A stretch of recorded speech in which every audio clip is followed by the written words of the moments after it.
어, 녹화를 잠시 해서. 자, 여기 이 모습이 있는데요. 이 모습이 우리 이제 그 오늘 할 것들에 대한 얘기가 되겠어요. 그래서 학생이라고 하는 이런 엔티티가 있다라고 하고, 결국은 이 엔티티가 이 뭐를 나타내는 부분이냐 하면 이 그 릴레이션이라고 하는 걸 나타내는 거다. 테이블을 나타낸다. 그 다음에 학과라고 하는 것도 하나의 엔티티라고 하는데 실체가 있는 거죠. 그 테이블이라고 하는 실체로 만들어진다.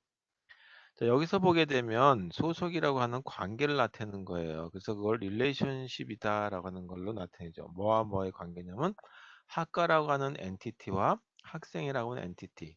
또 조금 더 구체적으로 하면 학과라고 하는 릴레이션 테이블과 학생이라고 하는 테이블 또는 학생이라고 하는 이름의 이 릴레이션과의 그 두 개의 관계다. 그런데 여기 보게 되면 1n 이렇게 초록색으로 제가 표시를 해놨는데 학과에 보게 되면 학과에는 이 그 여러 명의 일단 여러 개의 학과가 있겠죠. 그래서 그런 같은 걸 갖다가 표시할 때 이 그 이렇게 동그라미로 또는 타원으로 표시하고 이 학과에는 어떤 것들이 소속된다라고 하는 거 그런 걸 갖다가 이 우리가 여기를 갖다 속성이라고 얘기하죠.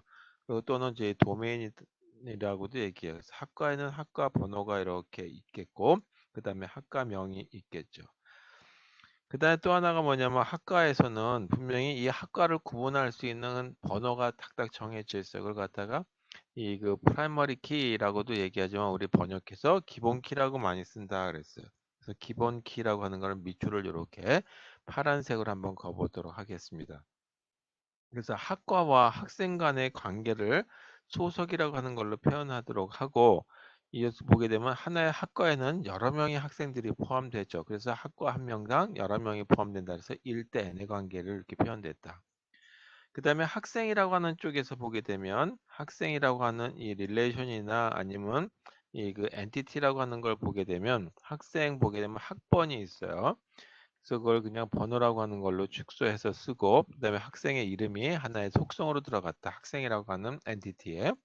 그다음에 주소, 학년, 전화번호 이렇게 해서 이 5개의 속성을 갖고 있는 하나의 실체를 학생이라고 부르겠다 이거죠. 그래서 이와 같이 그 관계에서 보게 되면 이런 관계만 가지고 하나 보게 되면 어떤 관계냐면 1대 n의 관계가 되는 거죠.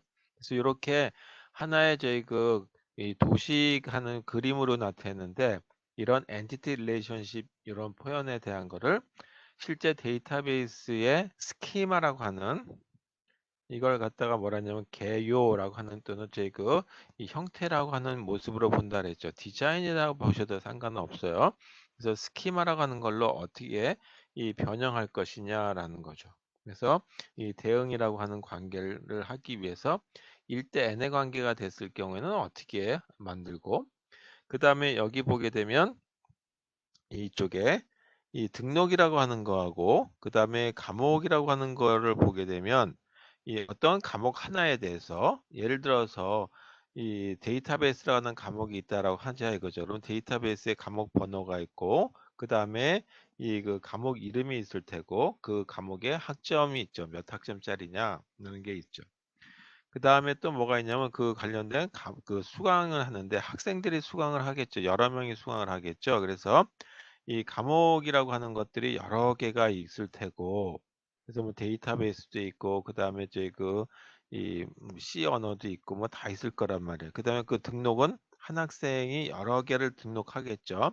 C 언어도 등록하고 뭐 다른 언어 다른 것도 등록하고 그 다음에 영어 회화도 등록하고 뭐 잔뜩 들어갈 거란 말이에요. 그래서 일단 이 등록이라고 하는 거와 학생 하나의 등록의 과목은 1대1, 1대1 관계도 아니고 1대 n의 관계도 아니고 이 여러 명이 하나의 과목을 충족할 수 있기 때문에 n 대 m이라고 하는 관계가 된다. 또는 과목 하나에 대해서 여러 명이 듣기도 하지만 또 하나의 등록한 사람을 보게 되면 여러 개의 과목을 등록하게 되죠. 그래서 n 대 m에 해당되는 관계가 된다. 자, 그래서 이와 같이 지금 저기 그 나타내는 n 대 m의 관계가 되는 경우에 대해서는 어떻게 또 저희 이 테이블이라고 하는 데이터베이스를 구축하는 스키마를 만들 것이냐라고 하는 걸 보면 되겠죠.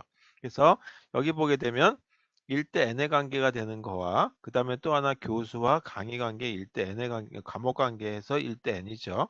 그 다음에 또 학생과 등록 관계도 1대 n이에요. 이렇게 돼서 그 다음에 소속 학과와 교수 관계도 1대 n이다 이거죠. 그래서 1대 n의 관계와 n대 m의 관계로 됐을 때 어떻게 스키마라고 하는 게를 우리가 구축할 것인지에 대한 거를 거의 공식화되어 있으니까 그런 공식화되어 있는 걸 가지고 만들어 보자 라고 하는 거죠.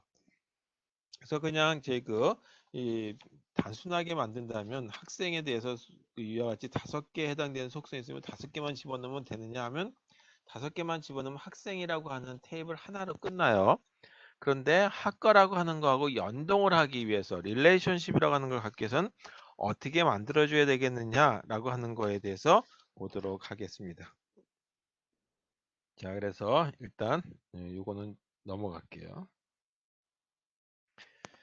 자, 그러면 그 관계에 대한 변환에 대해서 보죠. 관계 변환.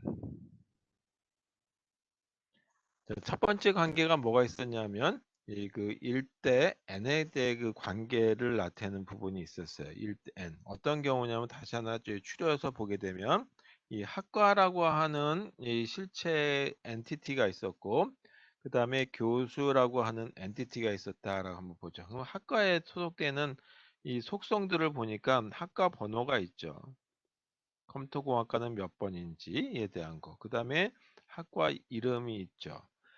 교수들도 보게 되면 교수들에 대한 직원 번호가 있어요. 그 다음에 이 교수명이 있겠죠. 자, 이렇게 생겼는데 학과에는 한 명의 교수가 있는 것이 아니라 여러 명의 교수가 소속될 수가 있다. 따라서 이 학과 한 명당 여러 명의 교수가 만들어질 수 있다라고 하는 이런 관계가 1대 n의 관계가 된다 이거죠. 그러면 이와 같은 걸 어떻게 하냐면 이 그 변환이라고 하는 관계를 실제 이 스키마라고 하는 걸로 이 그 변환을 해보자 이죠. 스키마로 표현해보자. 그러면 어떻게 해야 되겠느냐라는 점. 공식화되어 있는데 1대 n이라고 하는 건데 일단 1에 해당하는 여기서 1에 해당하는 거는 뭐냐면 이 그 학과에 해당되는 부분이죠. 이 해당하는 엔티티. 여기에 대응하는 이 테이블의 기본키. 여기서는 테이블의 기본키가 어떤 걸 얘기하냐면 바로 이 학과 번호를 얘기하는 거죠. 기본키를 어디다 집어넣냐면 N쪽이라고 하는 거니까 교수 부분이겠죠. N측. N측 엔티티에 대응하는 제 테이블의 속성에 이 속성으로 복사한 다음에 이 속성을 외래키로 지정해요. 외래키로 지정한다.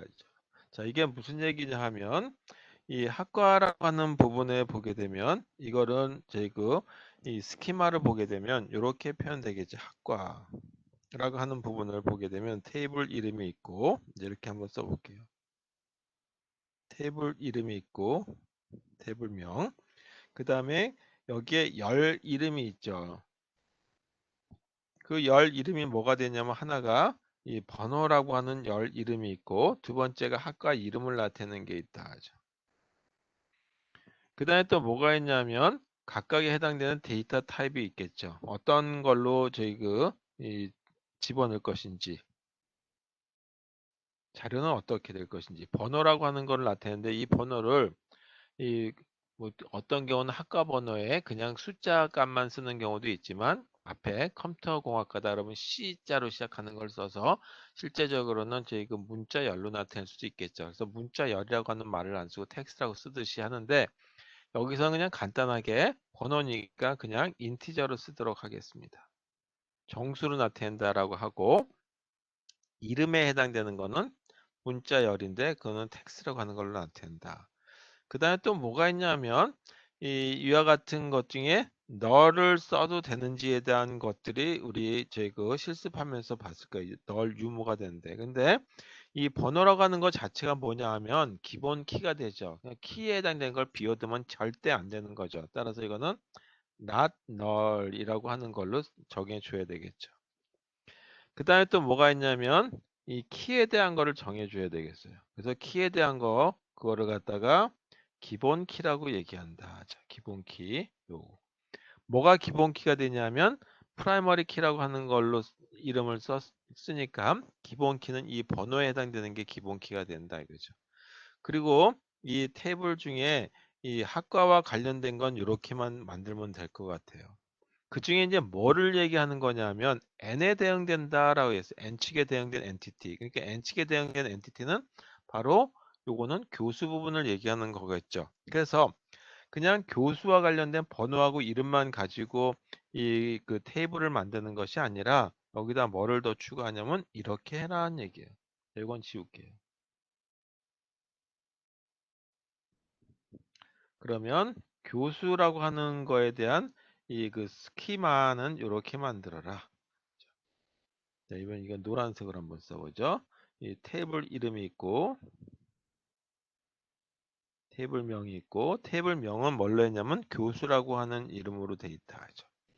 그 다음에 열 이름이 있는데 열 이름에는 번호하고 이름으로 돼 있죠. 그래서 교수 번호, 그 다음에 교수명 이렇게 돼 있다 하죠.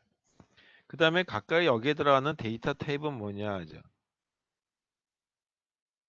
데이터 타입은 번호에 대한 거는 교수 번호를 그냥 정수로 쓰도록 하자 이거죠. 쉽게 하기 위해서. 그 다음에 이름에 해당되는 거는 홍길동 이런 식으로 되니까 텍스트로 정하면 될 테고 그 다음에 널로 써도 되는지 아닌지에 대한 거에 대한 유무를 결정해야 되겠죠. 그 중에 하나가 교수 번호는 이 모든 각 교수가 정년을 하던 그만두던 딴 데로 전근을 하던 그 번호는 그대로 유효하게 남아야 되겠죠. 그래서 비어 있으면 안 되는 거죠. 널. 그 다음에 기본 키에 해당되는 걸 보게 되면 뭐를 기본 키로 쓸 거냐 하면 이 교수 번호를 기본 키로 써야 되겠죠. 그래서 이 부분이 그 PK라고 하는 걸로 쓰인다. 프라이머리 키로 쓰인다 하죠. 그 다음에 조금 전에는 안 했는데 이 여기에 하나 더 들어가는 부분이 뭐냐면 관계를 맺어줘야 되기 때문에 소속이라고 관계를 맺어줘야 되기 때문에 이때 들어가는 게 뭐냐면 외래키와 관련되는 거다 하죠. 자, 외래키와 관련되는 건데 그 외래키를 뭘 외래키로 정하냐 하면 1이라고 하는 게 소속된 1일 때 n의 관계에서 1에 대응되는 엔티티가 학과죠. 그래서 학과에 해당되는 이 번호가 프라이머리 외래키로 사용된다. 다시 말해서 교수가 어느 학과에 이름으로 들어있는지 학과 번호만 가지고 되지 않겠죠. 그래서 이 어느 학과 명을 적어라 라고 한다면 학과 명에 대한 걸 적기 위해서는 이같이 외래키에서 학과를 찾아가지고 그 번호를 가지고 이름을 또 찾아내야 되겠죠. 따라서 여기에 하나 더 추가돼야 되는 게 있는데 그게 바로 뭐냐면 학과 번호라고 하는 걸 하나 더 추가한다는 얘기죠. 그래서 이와 같이 번호라고 또 쓰게 되면 똑같은 이름으로 들어가면 안 되겠죠. 그래서 학과 번호라고 하는 걸로 다시 이렇게 집어넣고 학과 번호는 여기에 있는 이제 학과 번호하고 똑같은 걸로 쓸 거기 때문에 여기에는 정수라고 하는 걸로 쓰도록 하자. 그죠? 그 다음에 학과에는 각 학과가 이 유령 학과가 아닌 이상 다 저기 학과 번호가 있어요. 그래서 이것도 비워두면 안 되는 거죠. 다시 말해서 이 학과와 관련된 거는 이 기본 키가 프라이머리 키고 난 널이었단 말이에요. 그래서 이 부분이 여기 다 들어간다 이제. 그 다음에 여기에 뭐라고 쓰냐면 이거는 주키로 쓸 수가 없는 거죠. 어떤 걸 찾겠냐면 학과명을 찾기 위한 걸로 쓰인 거기 때문에 이거를 foreign key라고 하는 부분에 사용된다. 그리고 어디 있느냐면은 이 학과 번호니 이런 것들이 어디 들어갔냐면 여기 공간이 없어서 이렇게 좀 나눠 쓸게요. 여기 좀 줄일게요. 자, 좀 줄여서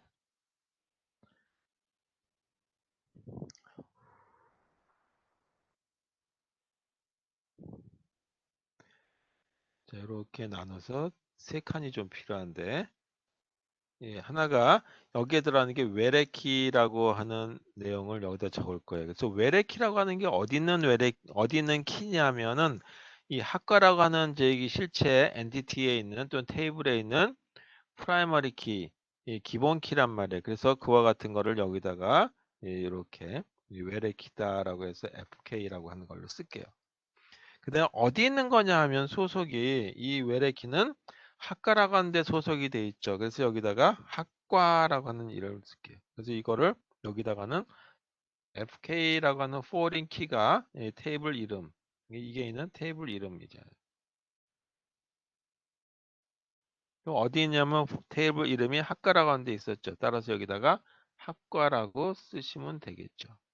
학과라고 관련된 걸 찾았으면 되겠고, 학과에서는 뭐라고 되어 있냐면 이 열 이름이 번호라고 하는 이름으로 되어 있죠. 그래서 여기에 이 그 FK라고 하는 포린 키의 이름은 이 그 뭘로 쓰였냐면 FK라 그 번호라고 하는 이름으로 쓰였다. 그래서 여기서 번호.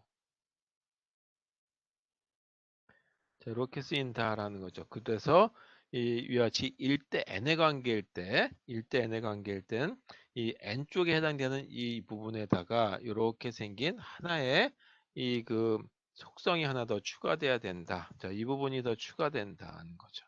그래서 두 개만 있는 것이 아니라 이 부분에 해당되는 것이 하나의 이 그 foreign key 값으로 해가지고 들어가야 된다라는 거죠. 그래서 이렇게 해서 이 관계된 거를 하나 만드시면 되겠다. 자, 그러면은 나머지 뭐 일대 n에 관계되는 것들에 대해서는 더 이상 저희가 집어넣을 필요가 없을 것 같아요. 그래서 교수와 감옥 간의 관계, 그다음에 학과와 학생들의 관계도 마찬가지 이 큰 변화가 없을 것 같아서 그냥 넘어가면 될 것 같고요. 또 학생과 등록 간의 관계도 큰 의미가 없을 것 같아서 이렇게 보면 될 것 같아요. 자, 그다음에 이 n 대 m의 관계에 대한 경우에 대한 걸 보죠. 자, 다시 한번.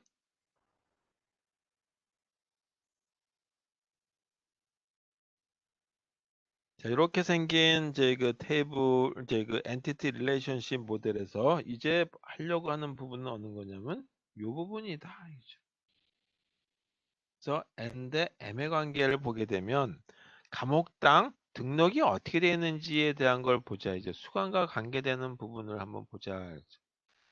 그러면 예를 들어서 홍길동의 등록, 그 다음에 장길산의 등록해서 등록이 굉장히 많이 있을 텐데, 그럼 등록 일도 있고, 몇 월 며칠, 몇 학기에 해당되는 건지, 그 다음에 그 등록 번호가 있을 테고, 그 사람이 수강하는 과목들이 쭉 나열될 거란 말이에요. 그리고 마지막에 중간고사나 기말고사 성적이 이렇게 포함된다. 그래서 이렇게 하나의 n대 m의 관계가 됐을 적에는 어떻게 이제 그 표를 만들어야 되겠는지에 대해서 보도록 하겠습니다. 자, 요 관계에 대한 거를 잘 생각하시면서 요 표에 대한 거를 볼게요. 자, 이거를 지울게요. 자, 이제 이 윗부분은 이제 그 뭐 필요가 없는 건 아니고 지금 하려고 하는 건 요 관계에 대한 거다. 자, 요 관계예요. 자, 이런 관계일 때 다시 그리는 게 나을 것 같네. 일단 이런 관계였죠. 이 그 등록이라고 하는 엔티티가 있고 그 다음에 이 등록 부분에서 보게 되면 두 개에 해당되는 속성이 있죠. 등록 번호가 있어요. 언제 했는지. 그래서 이 등록 번호가 이 키값이 사용된다. 기본 키로 쓰인다. 그 다음에 등록 날짜, 등록일. 그 다음에 또 하나가 뭐냐면 감옥과의 관계를 보려고 한다. 하죠. 감옥. 이 과목을 보니까 이 과목에 사용되는 거는 과목의 번호가 있고 과목명이 있고 뭐 있겠죠. 과목 번호가 있어요. 근데 이 번호는 분명히 구분이 돼야 되니까 이 주키 또는 이제 기본 키로 사용된다. 그다음에 과목의 이름이 있고 마지막 몇 학점짜리 과목이냐라고 하는 게 있겠죠. 자, 이와 같은 관계를 나타내기 위해서는 그 관계를 이런 마름모꼴로 표현하게 되겠죠. 그 관계 이름을 이 수강이라고 하는 걸로 볼게요. 관계 이름을 수강이라고 하는 걸로 따져보자. 그러면 이 등록한 사람 하나에 따라서 등록한 사람에 따라서 이 과목이 하나씩 만들어지는 게 아니죠. 한 사람이 한 과목만 등록하는 것이 아니라 여러 개의 과목을 등록할 수 있다 하죠. 그러니까 여기서 등록을 했는데 수강 신청하는 게 뭐 나는 5과목을 수강 신청했네, 4과목을 수강 신청했네 하는 걸로 보시면 되겠어요. 그래서 이 A라고 하는 사람이 과목을 C 언어도 신청했다 하죠. B라고 하는 사람도 C 언어를 신청했다. 뭐 또 저희 뭐 다른 사람도 C 언어를 신청했다. 이렇게 나올 수가 있을 거란 말이에요. 그 다음에 또 하나가 C 언어를 수강 신청한 사람들 보니까 뭐 저희 그 등록한 사람 중에 1번도 수강 신청을 했고 C 언어를 3번이라고 한 그 등록번호에서도 수강 신청했다라고 볼 수 있겠죠. 그래서 그와 같은 관계를 and M의 관계를 본다 했죠. 그래서 여기가 and M의 관계. 물론 여기서 꼭 NM 이거 순서는 상관이 없겠죠. 그 다음에 여기서 보게 되면 수강과 관련해서는 이 중간고사 성적이 필요하고 그 다음에 중간 성적이라고 볼까요? 중간 성적. 중간 성적과 기말 성적에 의해서 수강 또는 등록한 사람들의 최종 결과가 만들어지는 거죠. 자, 이와 같은 경우에 어떻게 되냐 하면 and m일 경우는 이제 and m에 대한 거다. and m의 경우. 이때 어떻게 만드는지에 대해서 보도록 하겠습니다. and m의 경우 스키마를 구현은 어떻게 할 것이냐. 또는 스키마 구현 또는 전환은 어떻게 할 것이냐. 이 엔티티 릴레이션십 모델에서 이렇게 만들어야 되겠다. 일단 이 만들어 놓은 형태부터 하나 보도록 하겠습니다.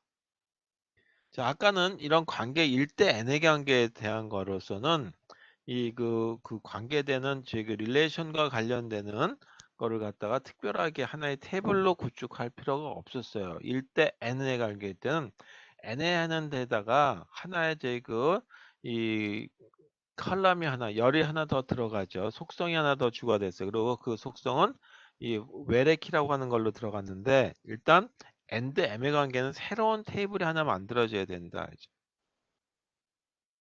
그래서 테이블 이름을 정하고 그때 테이블 이름을 이 관련된 걸로 해서 수강이라고 하는 이름에 그 테이블 이름이 하나 더 따로 들어가야 돼요. 그 다음에 여기에 해당되는 걸로 해서 수강이라고 관련된 걸로 해서 이 각각의 속성들이 들어가죠. 그걸 갖다 열 이름으로 들어가는데 그 열 이름에 해당되는 거를 이 왼쪽에 있는 등록과 관련된 엔티티에서 또 따오고 과목과 같은 엔티티 쪽에 오른쪽에 있는 거와 같이 두 개를 다 합쳐야 된다 이죠. 그래서 첫 번째 왼쪽에 있는 걸 등록과 관련된 엔티티를 다 집어넣을 필요는 없고 거기에 핵심되는 것만 집어넣으면 되겠죠. 그게 뭐냐면 기본키에 해당되는 것만 들어간다. 그래서 여기다가 등록 번호라고 하는 이름으로 하나 열 이름을 정해 보도록 하겠습니다. 그 다음에 또 뭐가 있냐면 오른쪽에 있는 엔티티 과목과 관련된 과목 번호만 집어넣으면 자동적으로 그 외래키에서 이름과 학점을 찾을 수 있겠죠. 그래서 여기도 과목 번호에 대한 거를 이렇게 집어넣으면 되겠어요. 그 다음에 자체 내에 관련되는 두 개의 속성이 있죠. 하나가 중간 성적, 그 다음에 마지막 기말 성적 이렇게 되는. 자, 이렇게 해서 이 새로운 표 테이블이 하나 만들어지고 그거는 릴레이션과 관계되는 경우에 들어간다라고 하는 걸로 자동화되는 걸로 하나의 공식화돼서 보시면 되겠죠. 그 다음에 데이터 타입 그냥 영어로 쓸게요. 자, 데이터 타입은 등록번호가 뭘로 썼냐면 번호라고 돼 있었으니까 이거는 정수 인티저. 과목 번호도 아까 그냥 정수로 쓰기로 했죠. 그 다음에 중간 성적. 중간 성적 같은 경우는 뭐 정수일 수도 있고 실수도 있을 수 있는데 그냥 실수로 하는 걸로 써보도록 하겠습니다. 이렇게. 그 다음에 뭐가 있냐면 이 널이 가능한지 난널 유무 널 유무에 대한 거를 가지고 한번 보도록 하겠습니다. 널 될 수 있는지에 대한 거. 자, 첫 번째 등록번호에 해당되는 거는 등록이라고 하는 이런 실체 엔티티에서의 그 키값에 해당되는 거죠. 그래서 여기는 절대 비워두면 안 된다. 난 널. 그다음에 감옥변에 해당되는 것도 감옥이라고 하는 엔티티라고 하는 또는 표에서 이 키값에 해당되는 부분이란 말이에요. 기본 키. 따라서 이것도 비워두면 안 되는 부분이죠. 난 널. 자, 나머지 중간 성적. 우리 이번 학기처럼 중간고사 시험 안 보는 수도 있겠죠. 그 다음에 또 기말고사 안 보는 수도 있어요. 패스 페일로 해가지고 뭐 출석만 가지고 할 수도 있기 때문에 그래서 비워줄 수도 있다 이거죠. 이렇게 해서 널 유무에 해당되는 거. 그 다음에 뭐가 되냐면 여기서 기본 키를 찾아야 되는데 이 기본 키에 해당되는 부분 자 요게 이제 조금 제 그 다른 거하고 좀 틀리게 이 기본 키는 이 두 개를 같이 한꺼번에 이용해서 수강과 관련되는 이 테이블이 만들어진다. 그래서 이게 기본 키가 돼요. 등록번호하고 과목번호를 합쳐서 사용해야 되겠다라는 거죠. 그 다음에 나오는 게 뭐가 있었냐면 외래키라고 하는 부분이 있었죠. 이 그 스키마에 여기 보게 되면 이 수강이라고 하는 이런 릴레이션에서 관계에서 이 등록번호는 어디 있는 거냐면 등록이라고 하는 엔티티에 있는 이 그 키값이죠. 따라서 그걸 갖다 foreign key라고 보는 거죠. 이것도 foreign key고 감옥번호도 이 감옥이라고 하는 엔티티에 있는 이 그 외래 키란 말이에요. 거기서 사용되는 거다. 자, 그리고 이렇게 보니까 이 그 FK foreign key가 있는 소속 테이블이죠. 여기 이제 제목이 다 들어가지 않으니까 foreign key 테이블 이름은 어떻게 되느냐라는 거. 보니까 어디 이름이 들어갔냐면 첫 번째 등록번호는 등록이라고 하는 요 제그 실체에 들어가 있죠. 여기. 따라서 여기 등록이라고 하는데 소속되는 거다. 그 다음에 감옥번호는 이 감옥번호는 어디 들어가냐면 이 감옥이라고 하는 엔티티에 들어가죠. 그래서 여기는 감옥에서 찾으시면 됩니다. 라는 거죠. 그리고 등록이라고 하는 이 테이블에서 또는 엔티티에서 속성 이름은 어떻게 되느냐라는 거죠. 그래서 여기다가 쓰는 게 FK라고 하는 외래키 열 이름은 어디 들어가느냐. 실제 이 그 등록이라고 하는 이 이제 그 이 릴레이션에서는 번호라고 하는 이름으로 사용되죠. 따라서 여기서는 번호라고 하는 걸로 사용되는 키다. 그 다음에 감옥이라고 하는 이 부분에서 보니까 번호라고 하는 걸로 사용된다. 이렇게 해서 이 그 and m의 관계에 해당되는 거에 대한 걸 써봤죠. 자, 그래서 이와 같은 경우에 이 그거를 한번 말로 써본다면 관계를 이 뭐 교차 엔티티를 생성한다.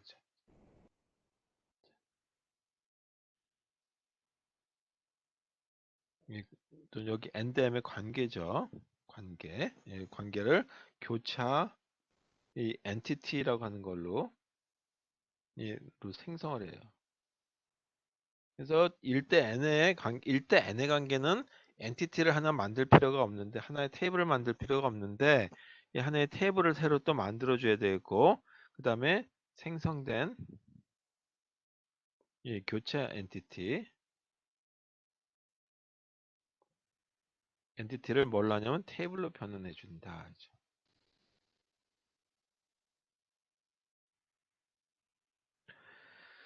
자, 그 다음에 또 뭐가 있냐면 이 엔티티들의 식별자들이라고 하는 여기서 그 키값에 해당되는 거죠. 여기서 뭐가 되냐면 등록번호와 과목번호가 있는데 그게 다 뭐로 되냐면 나중에 이 그 기본 키로 사용되는데 하여튼 이렇게 써볼게요. 엔티티 들의 식별자들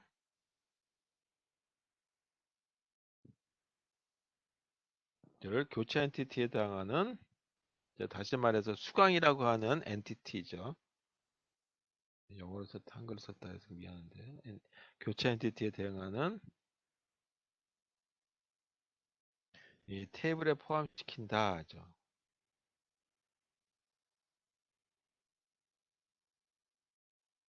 그러니까 이 수강이라고 하는 데는 실제 중간 성적과 기말 성적만 속성으로 들어왔었는데 그것만 집어넣는 것이 아니라 등록 부분에 해당되는 이 키값 부분, 그 다음에 감옥에 해당되는 키값 부분을 하나의 테이블에다 집어넣는다 하죠. 그리고 그거를 외래 키로 지정한다 하죠. 이렇게 되는 것까지 해서 이와 같이 등록번호와 감옥번호가 들어갔다는 얘기죠. 그 다음에 마지막으로 이 이름들을 보게 되면 등록번호 여기 같은 번호 이렇게 들어갔죠. 감옥번호나 등록번호 같은 그 이름으로 되어 있으니까 이 테이블에서는 같은 이름이 들어가면 안 되겠죠. 그래서 한 개 이 테이블에 있는 이 그 열 이름은 서로 달라야 한다 하죠.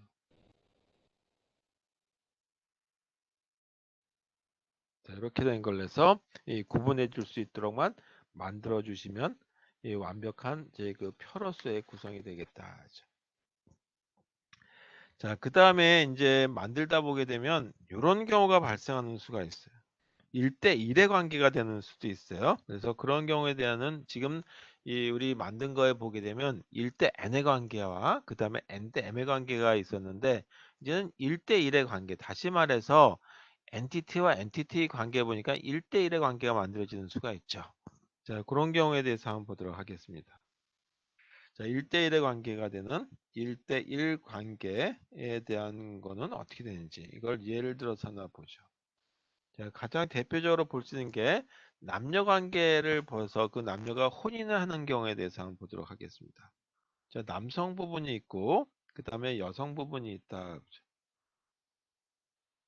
자, 남성에 보게 되면 남성의 이 번호와 그 다음에 이름이 있겠죠. 그래서 여기 그 예를 들어서 지금 결혼 중개업소다라고 한다면 남성의 번호 이거 이제 소속돼 있는 이 번호가 있고 그 다음에 그 사람의 이름이 있고 나이가 있다라고 하는 걸로 보죠. 그 다음에 여성의 경우도 여성의 번호가 있겠죠. 결혼 중개업소에서 그리고 이름 그다음에 나이 이렇게 있다. 자, 이와 같은 경우에 대해서 관계를 어떤 관계로 만들어 줄 거냐면 혼인과 관계를 만들어 주려고 한다. 그래서 문제가 없다면 1대1의 관계, 남성 한 명당 여성 한 명의 제 관계가 되겠죠. 그리고 그때 제 혼인한다면 이 결혼 날짜가 만들어지겠죠. 자, 이렇게 생긴 이 관계되는 릴레이션십이다라고 했을 때는 어떻게 만들어줘야 되겠느냐라는 거죠. 1대1의 관계일 때요. 자, 이와 같은 경우를 우리가 그 스키마라고 하는 걸로 이 변환을 해보자라고 하면 그러면 그 스키마를 변환하면 그걸 갖다 표에다가 하나의 데이터 값만 집어넣으면 되죠. 그걸 갖다 데이터를 인스턴스라고 얘기한다. 자, 그러면 이렇게 해야 되겠다. 저 남성에 대한 표가 이렇게 있는데 그걸 갖다 테이블 이름이 있다. 테이블명 중에 하나가 남자에 해당되는 이름의 테이블이 있다. 그리고 각각에 해당되는 이 그 열 이름에 해당되는 거죠. 그걸 갖다가 뭐라고 얘기하냐면 속성이라고 얘기한다라고 했어요. 그 중에 하나가 뭐가 있었냐면 번호가 있죠. 남성 그 회원의 번호, 그 다음에 남성 그 회원과 관련된 이름, 그 다음에 세 번째가 그 사람의 나이 이렇게 있죠. 자, 이걸 이렇게 놔둘게요. 그 다음에 또 하나가 표가 뭐 있냐면 여성과 관련된 게 있죠. 테이블 이거 좀 올려쓸게요.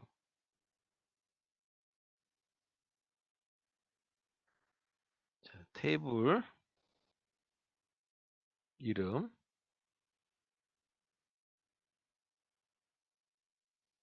여성이라고 하자. 자, 여자라고 한번 해. 자, 그리고 거기에 들어가는 열 이름을 한번 보자. 자, 여기도 보니까 여성의 회원 번호가 있고 그 다음에 여성의 이름 그 다음에 나이 이렇게 있다. 자, 이렇게만 해가지고는 1대1 관계를 나타낼 때 혼인과 관계되는 걸 나타내기 위해서는 남성한테 이 여성이 연동이 돼 있다든지 여성한테 남성이 결정돼 있다든지 하는 게 들어가야 되겠죠. 그래서 이와 같은 경우를 할 적에는 어떻게 하냐면 여기다가 남자에다가 이렇게 한번 넣어볼게요. 하나 더 추가해서 여기다가 여성의 어떤 번호 하나라고 하는 이름을 한번 넣어볼게요. 그 다음에 여성에 관련된 데가는 뭐를 넣냐면 남자의 이 번호를 넣었다. 이거 한번 해보자. 이거죠. 그리고 나서 이거를 뭘로 봤냐 하면 외래키를 본다. 이제 외래키. 이것도 외래키라고 한번 볼게요. 자, 이렇게 외래키로 결정을 해보자. 이거죠. 이 노란색을 쓸게. 자, 이렇게 써놓고 나서 보니까 이렇게 하니까 문제점이 발생하더라. 이제. 무슨 문제가 발생하냐 하면 이렇게 하고 나서 이 그 결혼 날짜도 하나 더 넣어야 되겠죠. 여기다 이제 결혼 날짜. 여기도 결혼 날짜를 한번 썼어요. 자, 이렇게 했더니 이, 이 무슨 문제냐면 이제 외래킨 다 넣었는데 결혼 날짜를 여기다 집어넣으니까 이 그 만약에 남성이 뭐 여성 1번하고 결혼했다. 1번 남성이 1번 여성과 결혼하고 결혼 날짜를 어째 그 2020년 11월 며칠 이렇게 11월 1일이라고 한번 해보자. 그다음 여기도 똑같이 여성 1번이 남성 1번하고 결혼했으니까 1번이라고 쓰고 결혼 날짜가 2020년 11월 1일이라고 썼다 이거죠. 그런데 잘못해가지고 이 그 남성의 경우는 11월 1일이 아니라 11월 2일로 들어갔다라고 한다면 여기는 그냥 그 여성의 경우는 11월 1일이 맞고 여긴 12월 1일, 2일이겠죠. 그럼 잘못하게 되면 이게 같은 사람하고 두 사람이 혼인을 했는데 결혼식 한 날짜가 달라지는 거죠. 그래서 이런 경우에 있어서는 한 군데만 집어넣어야 된다. 이제 이렇게 생긴 거. 이해하지? 결혼 날짜에 해당되는 거는 이 데이터 중복이 발생할 수 있기 때문에 이때 데이터 중복이 발생한다. 데이터 중복이 발생하게 되면 어떻게 했냐면 나중에 이 수정을 하게 되면 다 수정을 해주지 않으면 이제 그 불일치 일어나는 게 만들어져요. 그래서 이런 경우는 한쪽만 넣어준다. 그래서 한쪽만 이제 그 집어넣어서 이 1대1 관계에 있어서 이 결혼 날짜와 같이 되는 거는 한쪽에 남성이면 남성, 여성이면 여성 한쪽에만 이 결혼 날짜를 집어넣어서 누가 결혼했고 그 날짜가 언제 결혼했는지에 대한 것만 분명하게 명시해 주면 되겠죠. 자, 이런 식으로 둘 중에 하나만 선택해 주는 1대1 관계를 보시면 되겠다.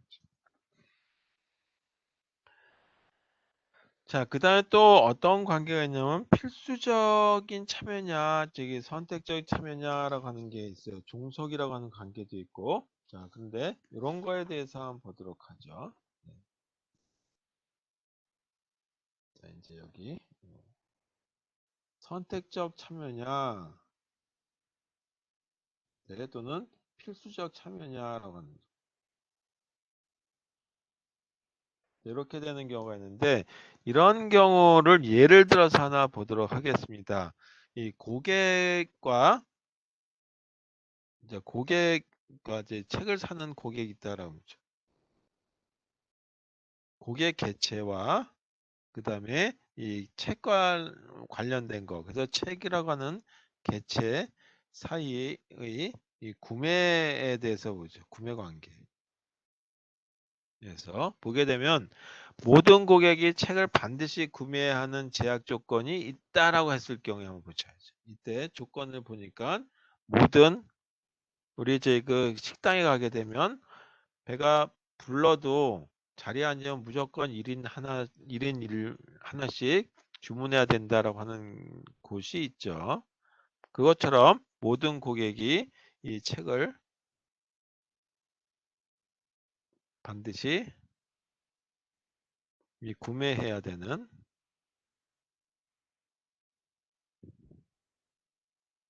제약 조건이 있다. 자,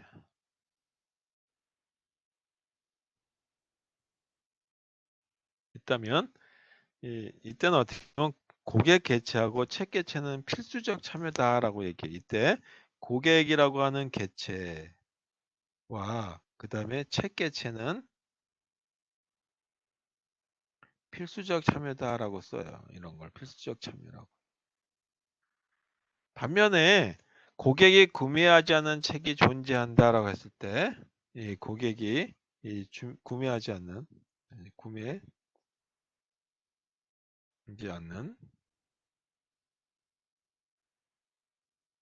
책이 존재할 때. 그럼 이런 경우는 책 개체는 뭐라고 하냐면, 고객이 그 책은 별로 없어서 안 사는 거겠죠. 또 너무 비싸서 안 사는 거겠죠. 그래서 책 개체는 이 선택적 참여다라고 불러요. 뭐 이건 그냥 꼭 중요한 건 아닌데, 그래서 이렇게 표시할 수 있겠죠. 고객이라고 하는 하나의 개체와 책이라고 하는 개체가 있었다라고 보죠. 그리고 이게 관련된 거는 구매라고 하는 관계로 만들어진다.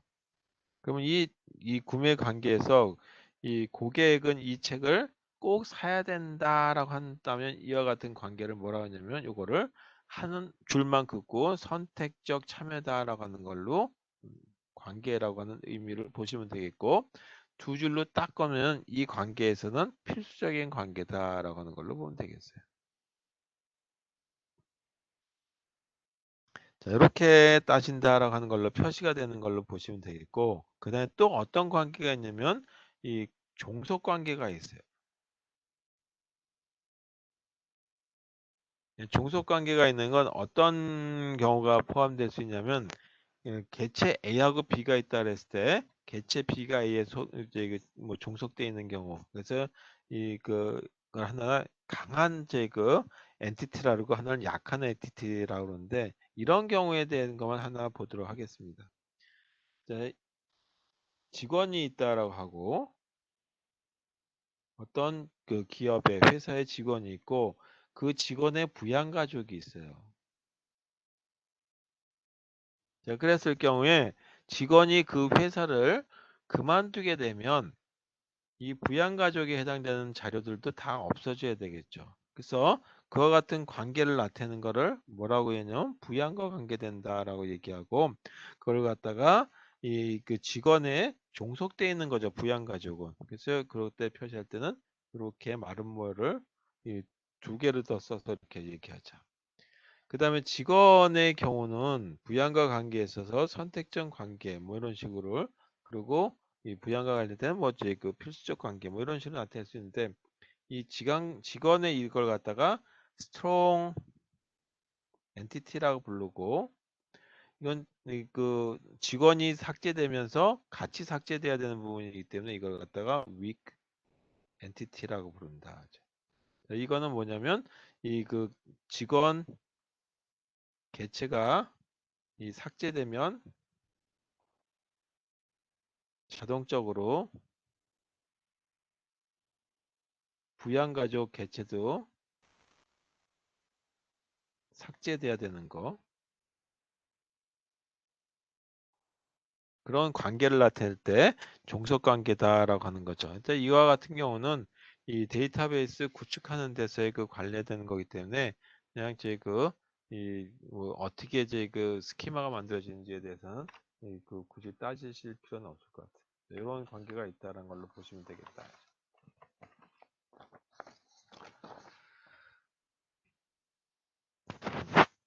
자, 그러면 이와 같은 경우에 있어서 아까 1대1 관계에서 이 그 여성과 관련된 두 개 개체가 있을 때 이 그 필수 참여 관계되는 걸로 나타냈을 때는 어떻게 되느냐라고 하는 걸로, 그 다음에 선택에 대한 걸로 나타냈을 때는 어떻게 되는지, 약한 개체에 대한 건 어떻게 하나의 테이블로 구축되는지에 대한 거를 다시 말해서 이 뭐 스키마에 대한 걸 가지고 보도록 하겠습니다. 자, 그러면 자 이렇게 보죠. 자, 그냥 넘어갈까 했다가 이제 할게요. 자, 두 개체가 모두 그 필수 참여일 때, 자, 이렇게 생긴 경우에 대해서 한번 보자. 다시 말해서 예를 들어서 이 남성에 해당되는 거와 그 다음에 여성에 해당되는 걸로 보도록 하죠. 그리고 이 두 사이에 혼인이라고 하는 이 관계로서 맺어졌다. 그래서 남성 한 명당 여성 한 명이 혼인의 관계인데, 반드시 혼인이다 한다면 남자 한 명이 들어가야 되고 여성 한 명이 들어가야 되는 거죠. 따라서 이 관계는 필수 관계다. 그 다음에 이 혼인하게 되면 혼인 날짜가 있죠. 결혼 날짜. 결혼 날짜가 있고 남성에 보게 되면 남성의 그 번호가 있죠. 그 언제 결혼하는 그 남성에 대한 이름 대신에 만약에 그 혼인 중개사에 따라 했을 때 그 회원 번호, 남성의 회원 번호, 그다음에 나이 이렇게 있다라고 가정하고 여성의 경우도 여성 번호가 있다라고 가정하고 그다음에 이름이 있고 나이가 있겠죠. 물론 뭐 직업도 있고 여러 가지 있겠지만 그런 건 다 생략하고 이렇게 한번 보도록 하겠습니다. 자, 이렇게 생겼을 때 이 모두 필수 참여일 때는 어떻게 저희 그 혼인이라고 하는 거는 이 그 하나의 이 테이블로 만들 수 있겠느냐라고 하죠. 자, 테이블명을 하나 더 만들어야 되겠다 했죠. 필수 참여일 경우에 그때 열 이름 1대1 관계임에도 불구하고 일단 혼인이라고 하는 거에 대해서 따로 만드는 것이 좋겠다 했죠. 첫 번째 혼인을 하기 위해서는 남성의 번호가 있어야 되겠다. 그래서 남자 번호, 그다음에 여자 번호. 이 두 사람이 결혼했다 하죠.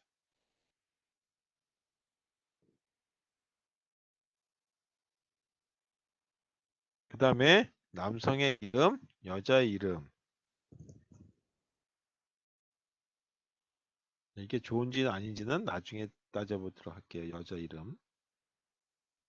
그리고 여기다 다 집어넣는다고 한번 해보죠. 이거부터 쓸까요? 괜히 또 이거 이렇게 바꿔 쓰는 것보다 남자 이름 다음에 남자 나이가 들어갔었으니까 여기다 남자 나이를 넣도록 하겠습니다. 남자 나이, 그 다음에 여자 이름, 여자 이름, 여자 나이. 그 다음에 하나 더 들어가는 게 뭐냐면 결혼 날짜죠. 이렇게 해서 이 스키마가 만들어져 있다. 여기 뭐 여러 가지 있을 텐데 이때 기본 키는 뭘로 써야 되겠느냐? 기본 키. 기본 키는 혼인이니까 남성과 여성 두 가지가 같이 사용되기 때문에 이 두 가지를 하나에 묶어서 이게 이 그 기본 키로 사용되겠다. 아까 and M의 관계에 해당되는 걸로 제 그 이 만들어져 있던 릴레이션에 대해서 표를 만든 게 있었죠. 그다음에 where의 키에 해당되는 거는 어떤 부분이 들어가느냐 하죠. 여기서 보니까 where의 키는 이거 남성 번호에 해당되는 것도 남자라고 하는 엔티티에 소속된 또는 남자라고 하는 표에 소속된 키 부분이죠. 기본 키. 이것도 기본 키에 해당되는 거다 했죠. 자, 이렇게 만들어지는 거죠. 자, 이렇게 만들어진 부분에 대한 걸 가지고 우리가 이제 실제 테이블을 만들 적에는 SQL이라고 하는 걸로 만들 땐 이렇게 만들었어요. 이거를 이제 모습을 만든 걸 하고 그 다음에 이걸 SQL이라고 하는 걸로 쓰게 되면 이렇게 하죠. create라고 하는 걸 이용해서 하나 만들어지겠죠. 그러면 이 부분에 대한 거를 테이블을 만들기 위해서는 이렇게 하죠. 혼인이라고 하는 거에 대해서 만들어야 돼. create. 남성이나 여성에 해당되는 표는 있다라고 하는 가정하에서 하나 만들어 볼게요. 혼인이라고 하는 거에 대해서 하나 만들어. create. 그다음에 테이블 혼인. 자, 그리고 여기에 들어가 있는 것들을 보게 되면 키들 중에 뭐지 키는 속성들에 대한 것 중에 하나가 남자 번호에 대한 부분이 들어가죠. 이게 뭐였냐면 이 텍스트라고 하는 걸로 집어넣는 걸로 가정해 보자. 또는 정수라고 하는 걸로 써도 되겠죠. 그리고 키값이니까 널이 아니겠죠. 그 다음에 여자 번호에 해당되는 게 있고 여자 번호도 정수일 수도 있고 또는 저희 이 텍스일 수도 있는데 텍스로 여기서 일단 해보도록 하겠습니다. 자, 남자 이름, 이것도 이름이니까 텍스트. 그 다음에 남자 나이 해서 이거는 정수. 그 다음에 여자 이름은 텍스트. 그 다음에 여자 나이, 그래서 여기는 인티저. 그 다음에 뭐가 들어가냐면 프라이머리 키라고 하는 부분에, 물론 여기 결혼 날짜가 들어가야 되겠죠. 그래서 결혼 날짜. 자, 뭐 이렇게 들어가서 이것도 그냥 텍스트라고 하는 걸로 쓸게요. 그리고 이 부분에 이 프라이머리 키를 써야 되는데 이와 같이 두 개를 묶었을 때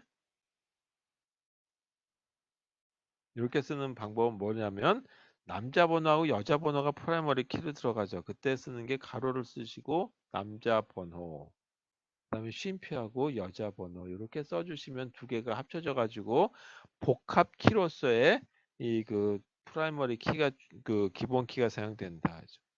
그 다음에 또 뭐가 있냐면 포린 키가 여기서 사용되죠. 그때 쓰는 게 뭐냐면 이런 걸 쓴다. 여기 공간이 없으니까 이거 지우고 쓸게요.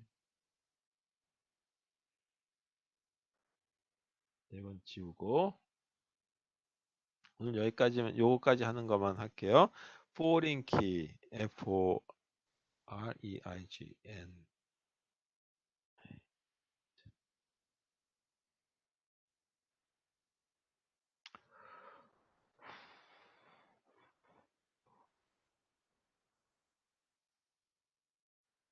foreign key라고 쓰시고 그 다음에 여기다 가로한 다음에 남자 번호에 해당되는 거가 이 그 foreign key로 사용되죠. 여기다가 쓸 때 reference라고 써요. 그리고 어떤 그 데서 사용된 거냐 하면 남자라고 하는 그 표에서 사용됐다라고 한다면 남자라고 하는 걸 쓰시고 그리고 그때 사용되는 게 뭐냐면 남자의 번호라고 하는 이 그 기본 키가 사용된 거다라죠. 그 다음에 쉼표하고 foreign key라고 하는 건데 이번엔 여자 번호에 해당되는 것도 foreign key로 사용됐죠. 그래서 어디 있는 거냐면 여성 또는 여자라고 하는 테이블에 있는 거다. 그래서 여자라고 하는 걸 쓰고 가로한 다음에 그 중에 어떤 그 열을 이용한 거냐, 다시 말해서 속수를 이용하는 거냐 이렇게 하는 걸 쓰시면 되겠어요. 그리고 가로 닫는 거, 요 가로하고 연결되는 가로 닫고 세미콜론. 자, 이렇게 쓰시면 된다는 거죠. 자, 이렇게 해서 하나의 이그 스키마에서부터 테이블 만드는 것까지 한번 해봤습니다. 자, 오늘 여기까지 하고요. 제가 오늘 다 끝내려고 했는데 조금 더 남았어요. 그래서 이 1대1 관계에서 어떤 건 선택이고 어떤 거는 필수인 관계일 때는 어떻게 또 할 것이냐 라고 하는 걸로 이 테이블을 만드는 거에 대해서 하나 보도록 하고요. 그 다음에 직원과 부양 관계라고 해서 이 약한 개체, strong entity와 weak entity 관계에 있을 때 어떻게 또 저희 그 표를 만들 것인지에 대한 걸 보도록 하겠습니다. 자, 그 다음에 또 보게 되면 다중값이라고 하는 걸로 나타내는 수가 있거든요. 그런 경우 예를 들어서 이 부장이라고 하는 직위 밑에 부하 직원들을 하게 되면 그 중에 뭐 저희 여러 명이 있다고 하면 홍길동이라고 하는 그 부장이 있었다고 한번 보자 이거죠. 그럼 그 부장 밑에 뭐 차돌이도 있고 뭐 저희 그 누구도 있고 누구도 있다라고 한다면 그런 것들에 대한 건 다중값이 되는 거죠. 직원들이 여러 명 있을 때 그때는 어떻게 또 이 하나의 표를 만들 것인지 그런 것들을 얘기하도록 하겠습니다. 그래서 오늘은 여기까지 하고요. 그 다음 시간에 요거 한번 더 하도록 하겠습니다. 그리고 그거 다 하고 나면 이런 이제 그 중복된 것들을 이제 나타나지 않도록 하는 정규화라고 하는 거, 노멀리제이션이라고 하는 쪽으로 넘어가도록 하겠습니다. 그래서 다음 시간에 다시 한번 요 두 개체의 필수 참여라든지 또는 선택적 참여 또 저희 이 weak entity 뭐 이런 거에 대한 거를 다시 반복하도록 할게요. 오늘 여기까지 하고 오늘은 실습 자료를 저희가 올리질 않았어요. 왜냐하면 이제 요거 관련된 부분이 이 저번 시간에 이 조인이라고 하는 것까지 해주는 거에 다 포함되어 있기 때문에 일단 뺐으니까 오늘은 실습이 없으니까 저번 때 안 하셨던 분들 꼭 실습 한번 해보시고 나름대로 이제 이 수업했던 거 다시 한번 보시면 고맙겠습니다. 자, 수고하셨습니다. 수고하셨습니다. 네.